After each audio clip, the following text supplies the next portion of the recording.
Yeah, so the lover archetype is it is about it has no limits, so it's the only archetype that also flows through all the other archetypes. That's why we have the pyramid to hold it together, so it's thanks to the other three archetypes that a lover is also in his side. And so it is about the senses, it's about connection, connection with people, connection with nature. It is the seed of spirituality, and it's the also the full expression of your being, unlimited expansion, feeling in the moment. And so this is where you will see also the dynamic between the masculine and the feminine forces. You will see playing, like the being consciousness, the observer, wanting the freedom of it all, or the more feminine force that actually becomes one with this ever-changing life force, the love, you know. Yeah, so one is the structure, the other one is the anyway. So the masculine lover, if he is fully in his balance, he can actually handle love in a balanced way. So finds it from nature, finds it from his senses, finds it from family, friends, woman, lover, whatever, you know. So he sees the life force and the love, and he can nurture himself in a balanced way, in an interdependent way with that. Now, if he uses that too much, if he goes too much, he can become the addicted lover. So there he is not anymore in balance in nurturing himself, but he will really start claiming it. So he would really like go from one lover to another lover and constantly want more and more and more. And he needs to be given it. So he becomes addicted to actually having that love, that life force, these sensations, these things.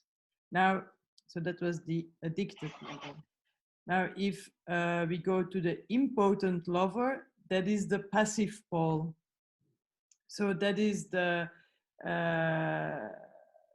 archetype that really wants to receive love, but actually cannot really perform, cannot really step into the game, cannot bring himself into the picture of playing with that energy, of really having the taking in and the letting go of it all.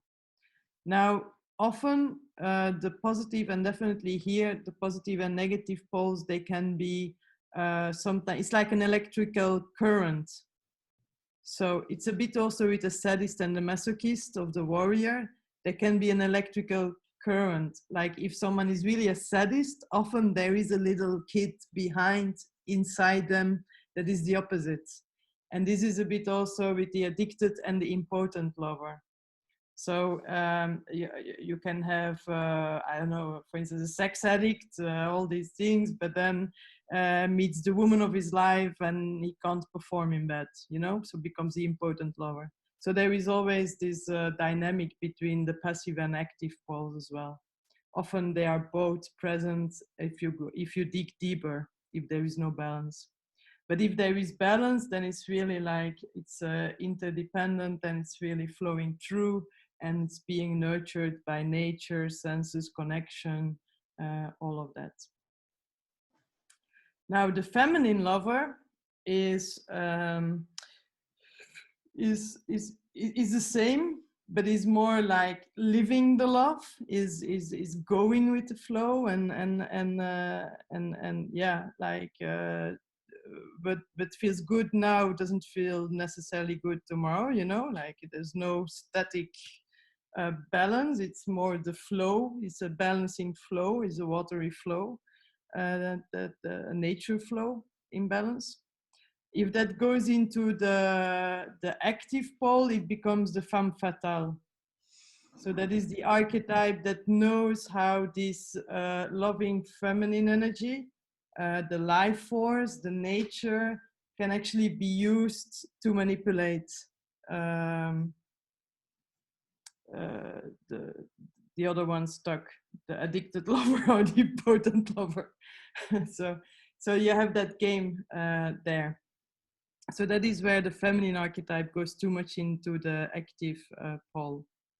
If the feminine lover archetype goes into negative, like too passive, becomes a clueless lover. It's really like, I have no idea what this energy actually is about that I'm flowing with. Like, it's clueless of the effects of the water that is flowing through her. Now, again, it's not gender-based, we all have all, but once you have one pyramid in order, the other one falls automatically into place because it's an interplay between both. So, yes. Is that clear? I had a question.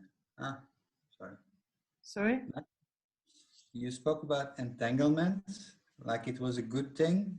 That meant it was balanced, but for me, it's like creates a dependency, and it's really not a good thing to have entanglement. Say again. The entanglement? What do you mean with entanglement? You used it. You said entangled. But I was talking about the active, and when you go too much in the plus and minus here is can be entanglement. I thought you meant that was balanced, but I agree with you. It's not a good thing. It's backwards. No, yes. If you have the masculine lover archetype here in the balanced and the feminine here in the, it's interdependent beings that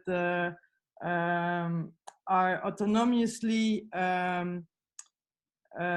using the divine love, if you want to, you know, flowing through their systems. It's just the only difference is that the masculine lover will be a kind of more rigid, structured way, knowing like I have my incoming love through nature, through connections, like nurtures himself in a balanced way, or herself, but it's a masculine energetically archetype, whereas the feminine energetic lover is more like I flow with the love, I become the love, I am in every moment where the love goes in a balanced way. And if not, I will create it even. I will be the love. Anyway, we go a bit too much into the depth of it. But the fact is, like, if it's balanced, you are one with life. You're in love with life. That's true. Is that clear? Yeah.